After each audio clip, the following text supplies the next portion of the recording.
দাদা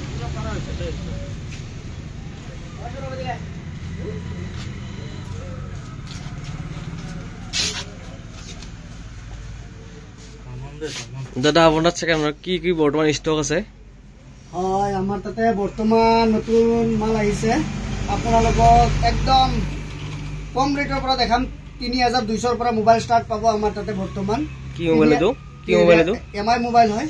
6 মান্থৰ ওয়াৰেন্টি পাই যাব। আপোনাৰ ফ্ৰেছ কন্ডিশন আছে, এটা ডিসপ্লে ওজি আছে। আৰু আপোনাৰ পাই যাব Redmi Note 8 Pro, বহুত ভাল কন্ডিশনত আছে। আপোনালোকে মা ইলেক্ট্ৰনিক ষ্টৰ ভিজিট কৰক, তে আপোনাৰ গম পাব।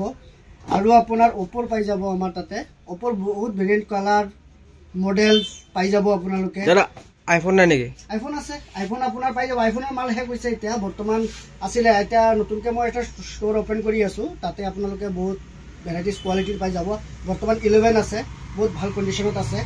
80+ বেটাৰি হেলথ আছে আপোনাৰ। OnePlus আছে আপোনাৰ OnePlus আছে Nord 2 কন্ডিশন কেনেকুৱা ডাইল ভাল কন্ডিশনত আছে। এতিয়া আপোনাৰ A1 কন্ডিশনত আছে। আপোনালোকে একবাৰ মা ইলেক্ট্ৰনিক্স আৰু মা মোবাইল ৰিপেয়াৰিং দুটাই ভিজিট কৰক, তেতিয়া গম পাব। দাদা সেকেন্ড মোবাইল ফাইনেন্স হ'ব নেকি? সেকেন্ড হ্যান্ড মোবাইলৰ বৰ্তমান ফাইনেন্স হোৱা নাই। এটা ফাইনেন্স কি মূলক হয় নে? নতুন মোবাইলৰ যিমান আছে সব ফাইনেন্স হৈ যাব। আইফোন 7 সব হ'ব। আইফোন ফাইনেন্স লাগে যি লাগে। আৰু তোমাৰ এটো আহি যাব Note 8 আহি যাব 464 ত। বহুত ভাল কন্ডিশনত আছে। আৰু বৰ্তমান 9 আছে। 9 লাগিলে 9 পাই যাব। বহুত ভাল ভাল কন্ডিশন আছে। আৰু যি মাল লাগে সকলোখিনি পাই যাব। নতুনত কি ষ্টক আছে বৰ্তমান? আছে, দেখাই আছো, পোষ্ট কৰিছো।